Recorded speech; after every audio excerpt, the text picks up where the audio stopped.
হয়েছে। এটা 1 চামচ তেল দিয়ে বানানো, এই দেখুন। আর এটা আমি ভেঙে দেখাচ্ছি কত সুন্দর হয়েছে ভিতরটাই, দেখুন। দেখতেও যেমন সুন্দর তেমন খেতেও সেরকম সুন্দর আর হেলদি টেস্টি। এই দেখুন কতটা সফট হয়েছে, দেখতেও হেভি লাগছে, খুব সুন্দর। এই দেখুন একইভাবে পুরো জালি জালি লাগছে, কত সুন্দর দেখতে। এই দেখুন বন্ধুরা, বাঙালি কুকিংয়ে সবাইকে স্বাগত। সবাই ভালো আছে, আমিও ভালো আছি। আজকে আমি একটা নাস্তা রেসিপি বানাচ্ছি, আপনারা প্রথম থেকে পুরো শেষ অবধি দেখুন। দেখা শুরুতে একটা লাইক দিয়ে দিবেন, ভালো লাগলে সাবস্ক্রাইব করে পাশে থাকবেন। দেখুন আমি এখানে সুজি আর বেসন নিয়েছি, এই দুটো দিয়েই আমি আজকে নাস্তা রেসিপিটা বানাবো। আর এটা খুব সুন্দর খেতে। দেখুন এখানে কোড়াটা বসিয়ে দিয়েছি, কোড়াটার মধ্যে আমি সুজিটা দিয়ে দিলাম। এখানে আমি যেই বাটিটার মাপে বেসন নিয়েছি, এই বাটিটার মাপে আমি 1.5 বাটি সুজি নিয়েছি। দেখুন এখানে আমি সুজিটাকে হালকা একটু নেড়ে নিচ্ছি। আর নতুন পুরনো বন্ধুদের অসংখ্য ধন্যবাদ আমার পাশে থাকার জন্য। এইভাবে পাশে থাকবেন। যে সকল বন্ধুরা নতুন আসেন প্লিজ সাবস্ক্রাইব করে পাশে থাকবেন। এখানে আমি সুজিটা হালকা করে ভেজে নিচ্ছি, খুব ভাজবো না, লাল করে হালকা ভেজে নেব। দেখুন এখানে আমার সুজিটা নাড়া হয়ে গেছে, আমি কিন্তু কালার কোনোভাবেই চেঞ্জ করি না। এবারে এটাকে আমি ঢেলে নিচ্ছি। এখানে এটা ঠান্ডা হতে হতে এর মধ্যে যে জিনিসটা দেবো সেটা আমি বানিয়ে নিচ্ছি।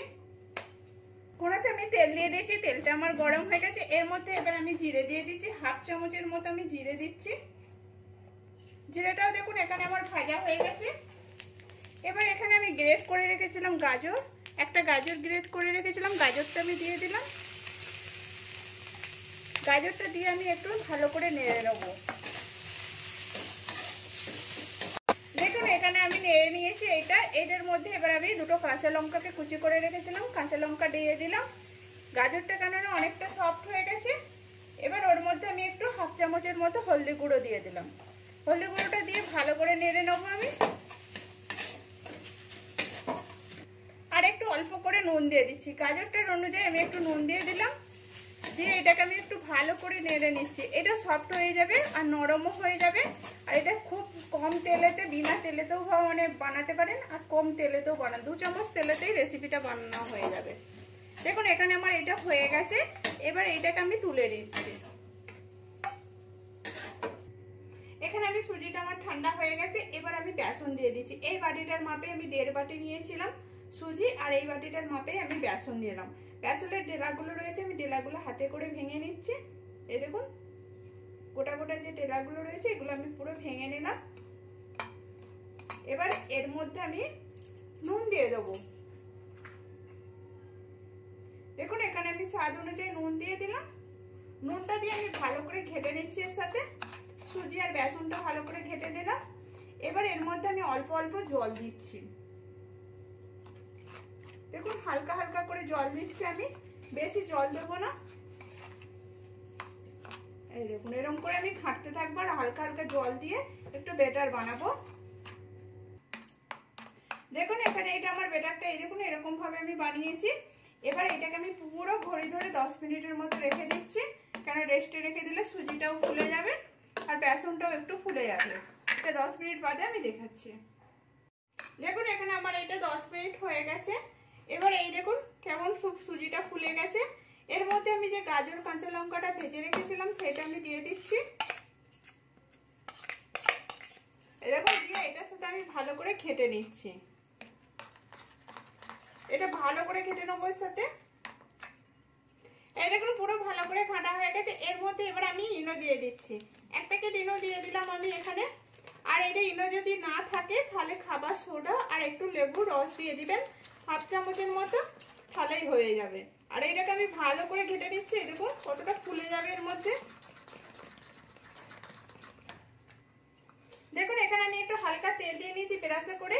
এই বাটিগুলো পুরোটাই আমি লাগিয়ে নিচ্ছি সব বাটিগুলোতে একইভাবে। এই দেখুন এখানে আমার বাটিগুলোতে পুরো মাখানো হয়ে গেছে। এবার আমি এখানে যে ব্যাটারটা গুলে রেখেছিলাম দেখুন, এই দেখুন ব্যাটারটা কিরকম হয়েছে, পুরো এরকম টাইপের ব্যাটারটা হবে। এবারে একটু একটু করে আমি এতে ঢেলে দিচ্ছি।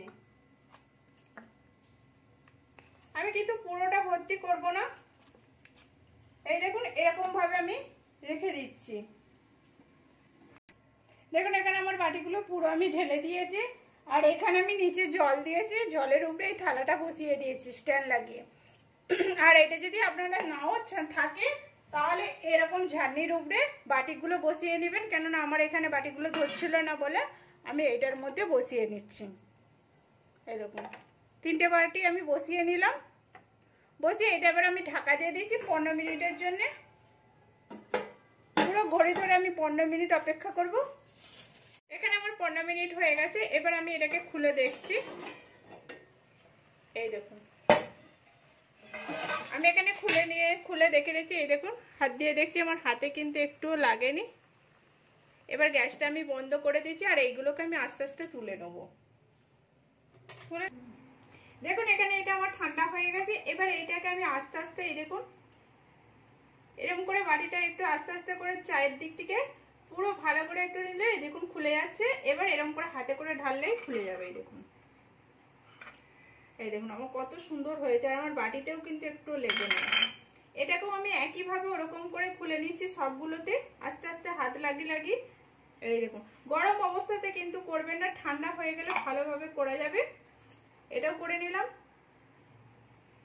দেখুন কত সুন্দর হয়েছে। এই দেখুন ভিতর দিকটাও কি সুন্দর হয়েছে, উপরটাও কত সুন্দর হয়েছে। এই দেখুন আর এটা বিনা তেলেতেই বানানো। এই দেখুন অল্প তেলে না হলেও বিনা তেল দিয়েও বানানো যাবে। আর এটা কত সুন্দর হয়েছে আমি ভিতরটাও দেখাচ্ছি। এই দেখুন ভিতরটা কত সুন্দর জালিদার হয়েছে। এই দেখুন কতটা সফট হয়েছে। এই দেখুন আর খেতেও খুব সুন্দর লাগবে। টেস্টি, যেমন টেস্টি তেমন হেলদি। এই দেখুন এরকম করেই বানান। প্লিজ আপনারাও এরকম করে বানিয়ে দেখুন, কেমন হয়েছে সেটাও কমেন্ট করে বলবেন। ভালো লাগলে একটা লাইক করে শেয়ার করে সাবস্ক্রাইব করে পাশে থাকবেন। অসংখ্য ধন্যবাদ। আপনারা এরকম করে পাশেই থাকুন আমার সারা জীবন।